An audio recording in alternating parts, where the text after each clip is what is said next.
compliment Taylor and Brendan on a great job as the first project up. And their project definitely represents what this program is all about. Electromechanical design. There's clearly a lot of mechanical design they put into it. There's the electrical pieces. It wouldn't work without the electronics. And there's also the hidden piece, the software. And they did a good job explaining how that fits in as well. You're going to see those three elements in all of the disciplines today. So, you know, that's a hallmark of this program, and we really appreciate the students can pull it all together. So without further ado, I'm going to turn it over to our next student, and he'll introduce himself and his project.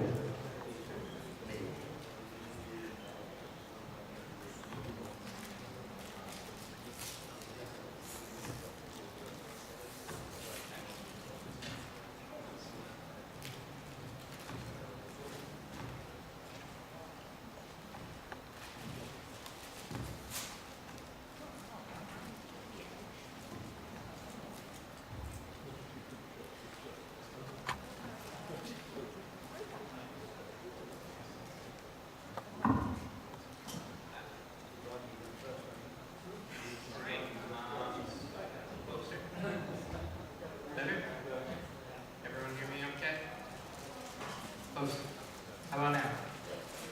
Alright.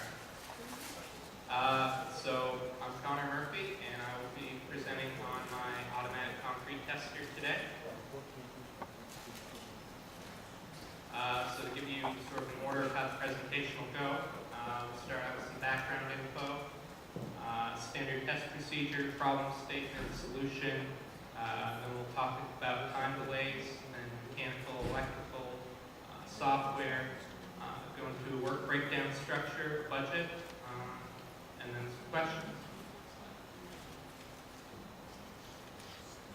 So to start with the background, generally what you need to know about concrete structures is over time they deteriorate. Water tends to cause damage, salt, etc. Basically the density of the concrete starts to deteriorate, other symptoms show it breaking down. And so what happens over time is you get things like cracks propagating through the concrete, and as you have freeze-thaw cycles, the crack propagates through, eventually you get to the rebar, and the rebar starts to rust, and then your adhesion between the rebar and the concrete breaks down, and it's a progression that eventually the structure will fail if left unattended. So there are a couple different types of evaluation methods. There's what would be known as the destructive method, which is taking an actual concrete sample from something like, say, in this case, a bridge deck. Or there is another method called, another set of methods called non-destructive evaluation. And that is a test method that does not damage the structure in any way, like, say, taking sample would. And some standard test procedures might be something like sound penetrating radar and infrared evaluation, and more commonly sounding.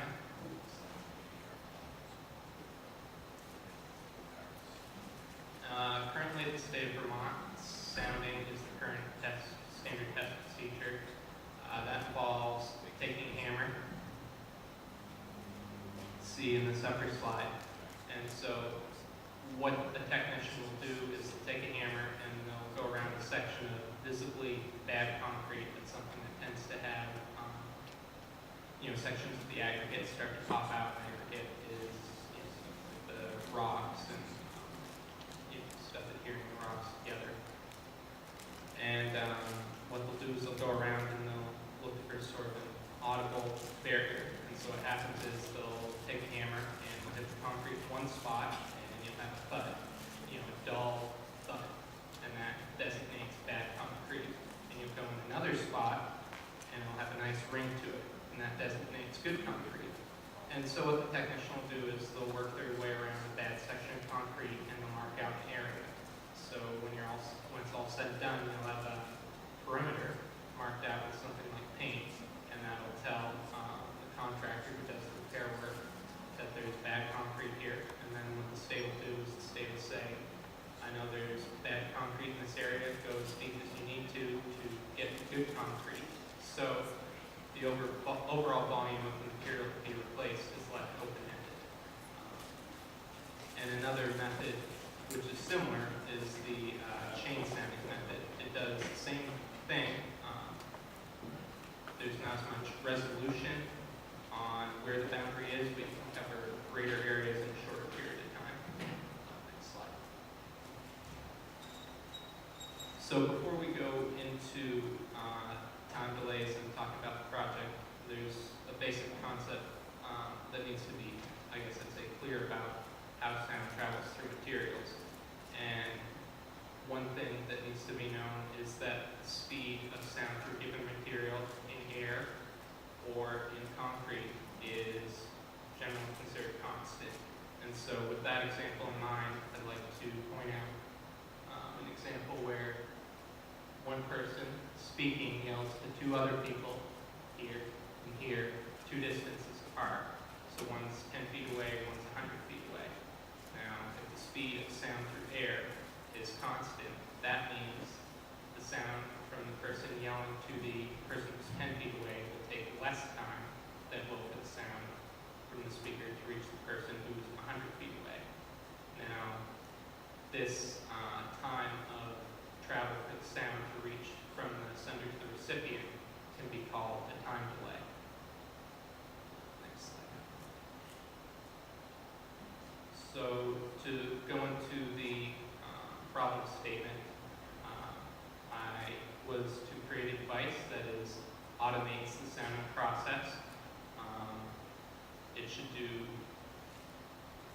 similar things to the original sounding procedures, that being determining an area of bad concrete, but additionally determine the depth to give you a volume of material to be replaced. It should also be portable and easy to use. You don't want technicians having to convert bolts to a time delay or something similar to that. Next slide. So I propose using a time delay scheme, and that's better known as the pulse echo method. I will be using a hammer mechanism, and that will be the initiation in time for the time delay.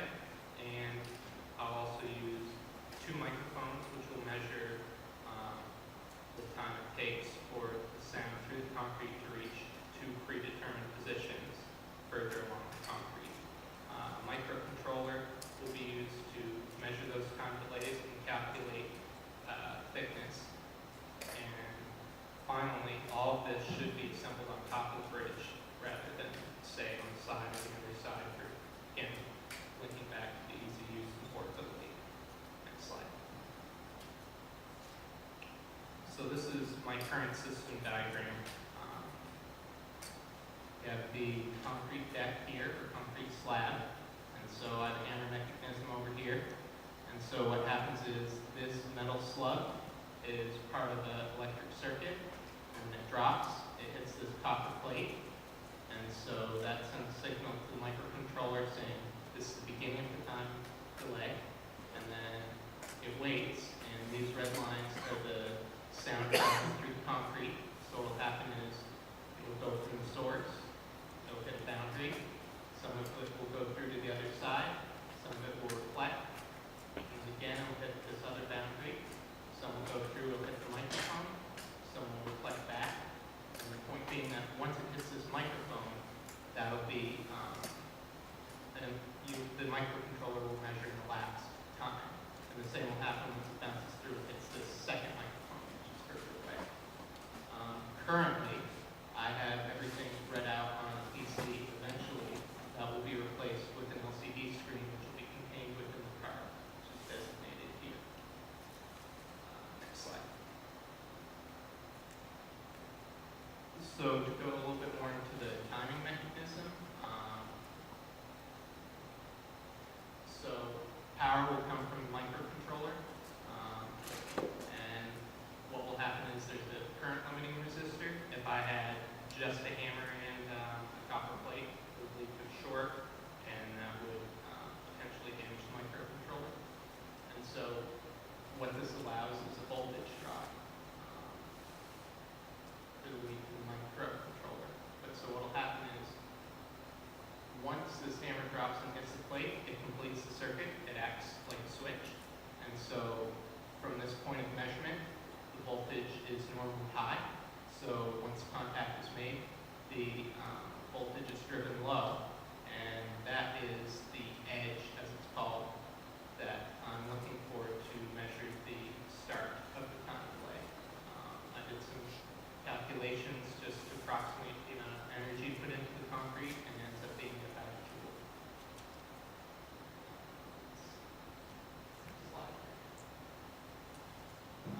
So now we go a little bit more into the physics of the time delay.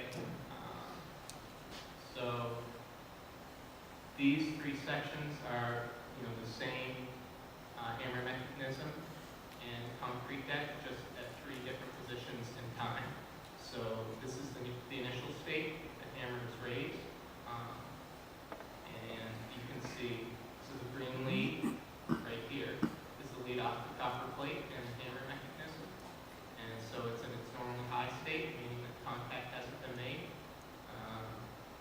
This blue line is the voltage that the microphone sits at. It's at roughly 0.8 of a volt when no sound is acting upon it.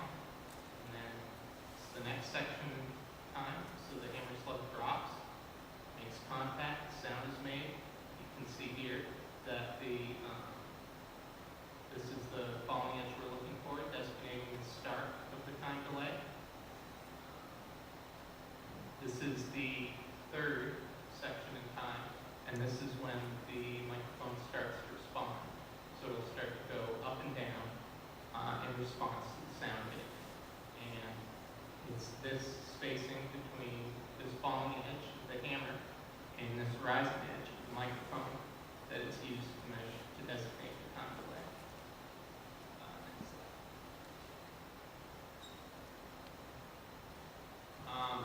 So to talk a little bit more, I talked about the speed of sound being constant through a given substance. There is some variation, and that's generally related to the density of the material. So in something like a bridge deck, there's a lot of different pores within one bridge deck, and in between each pore there can be a difference in density of the concrete, hardness, and so the properties will vary. And over time, how that concrete deteriorates will also vary. So in one section of the deck, the speed of concrete might be 10,000 feet per second. In the next section of deck, it might be 10,500 feet per second. And so rather than to go by a standardized number, I am looking to use two microphones to measure the speed of concrete in each section of deck. And that's what I'm looking to describe here. So there's a fair amount on this slide, and at some point I will end up using triangularization to measure, to determine depth of bad concrete and time delay. But at this point, the idea, again, takeaway is that it'll take longer for sound to go from the impact to the second mic than it will to the first mic. So this will take, say 200 microseconds versus 300. And so once we have a difference of the known distance between the mics, which is 10 inches, we can use that to determine the speed of sound through a section of concrete. From that, and doing triangularization, trigonometry to determine depth, we'll be able to determine the depth of the concrete. Next slide. So to go into subsystems more, since this is a project of developing sort of an understanding of theory as well as building a project at the same time, not all components are complete. So currently, what I have built is the microphone and hammer holder, seen here, and on display over at the table. I have a little bit more information over there. And eventually they'll be packaged in hand truck. And so the idea behind having it packaged in a hand truck is ease of use. And so that would mean that you would have the hand truck, you wheel it around, you put it at an angle, and you wheel it around to the next spot, set it down, then you put weights around the hammer to help make sure that it would stay coupled to the bridge, and then you test and you do the same thing over. And again, all components of the device will be on the top side. So this is a little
4 basic states.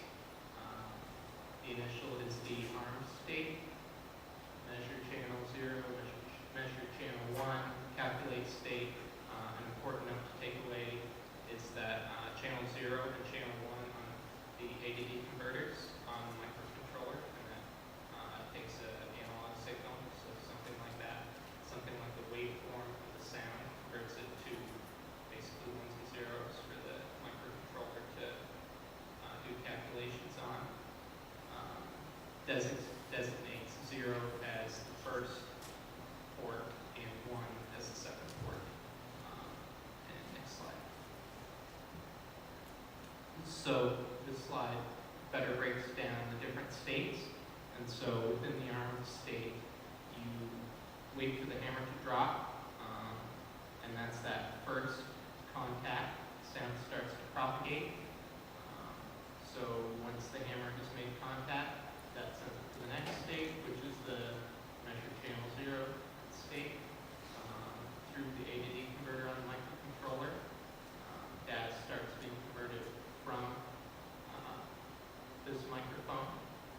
Once it receives its sound wave, and then that triggers the next state. I want to note that this is the first time delay, so it kind of takes for the hammer to go from here, or sorry, the sound to go from here to here.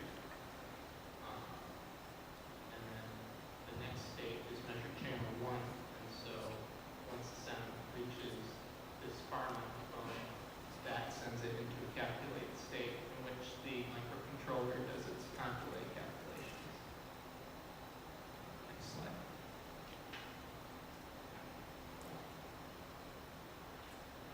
So this is my work breakdown structure. I have basically 3 sections. I started out with a plausibility sort of section to see, how well I expected this project to work out in terms of using a time delay. The next section is, determining parameters or getting to a design phase of the project. Third section is testing and final stage, sort of completing, wrapping things up. All of these sections tend to overlay with each other, so while this is a general order that they go, the dates overlap. And at this point, it's not complete, but a lot of the main concepts are there. Next. So at this point, my budget is $80. Again, I use my own PC, and I use the Kinetis microcontroller from another class, and that left just purchasing the microphones and steel for the hammer. Next slide. So at this point, I'd like to thank Bill Sargent, Andre St. Dennis, John Kidder, Bob Royce, Roger House, Mike Wright, Jeff Nichols. They all offered a lot of help with my project over the course of it. I'd like to recognize them at this point. With that, I'd like to open up to questions.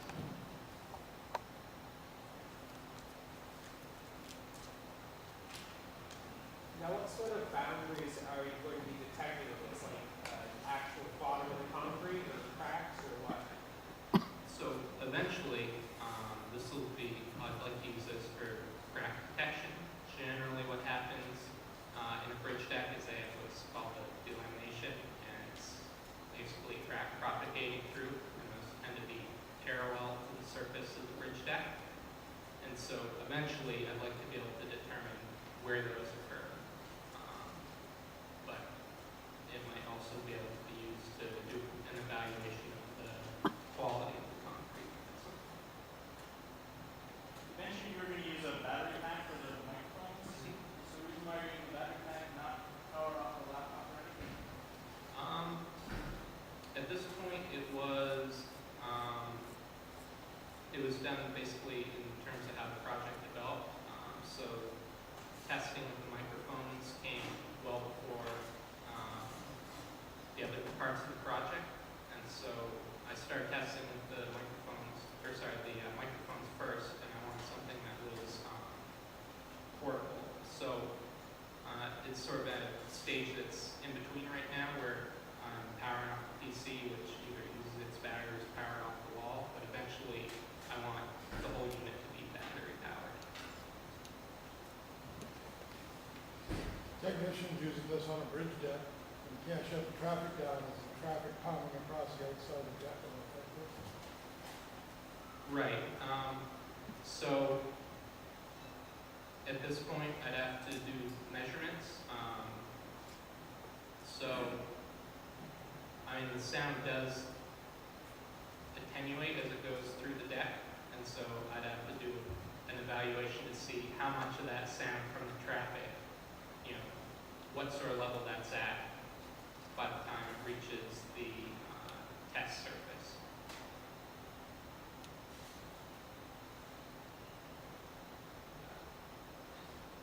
The diagram showed it looked like an air gap between the microphone and the concrete. Is that what it is, or is it like that around? Yes, it is. There is a little bit of an air gap. It ends up being approximately a tenth of an inch. And even if it were right on the concrete, the way that the microphone's constructed, there will always be air gap. So what happens in that is considerations need to be made for, you know, that distance from the actual surface of the concrete to the microphone, how long it'll take for the transmitted sound to get there. Another question is, what about the, it seems like there would be two signals that would be going to the microphone. One would be the surface wave of the camera hitting the concrete, and one would be the reflected wave. The diagram kind of shows it's only one signal on the microphone. Right. So there are several different waves, more than shown in there. So you have a speed of just sound transmitted from the impact event through air, which will take much longer because the speed of sound through air is about 10 times slower than through concrete. So the spacing of the microphones will look to sort of push the time in which you get that air response sort of out of the way. And then additionally, the surface wave, this sort of directional, so sound tends to be, it goes in directions of, let's say, longitudinal. And so basically, as sound propagates from my voice to that side of the room, you get a cross-section, higher density and lower density, higher pressure and lower pressure. And so that component, when going along the surface, tends to be in a direction that's not as responsive to the microphone. So when the sound reflects through and comes back, it tends to be, you get pressure differences going up and down like this, whereas sound traveling along the surface would tend to have pressure differences going like this. I'm not sure if that, does that answer your question? Okay. Microphone is directional, is what you're saying. Well, the component, that compound, the surface wave, will have some response, but most of its response will be in this direction. The microphone will receive the sound from 180 degrees plus. I'm assuming the camera will maybe tone or sound in comparison to the camera. So that would be one way to really balance out the audio system. Right, do some filtering potentially. Yeah, it's a possible solution. I'm sorry about being with wood, is that I imagine does it work on wood too, where you're able to get Right. you got the same sort of track, I'm going slightly Yeah. different velocity. Well, so the reason that I'm not using concrete sample today is ability to get it in here. So my project is based off an ASTM standard, and that requires that the depth that you're testing is approximately 1/6 of the length that you're testing. So to test 6 inches deep of concrete, I need to have 36 inches of length and reasonable width. So concrete of that volume is going to be pretty heavy, and I'm going to be able to have it on a table. With that being said, the sound of the speed of sound through wood and of concrete are similar. So the speed of sound through concrete is approximately 1,100 feet per second. The speed of sound through wood is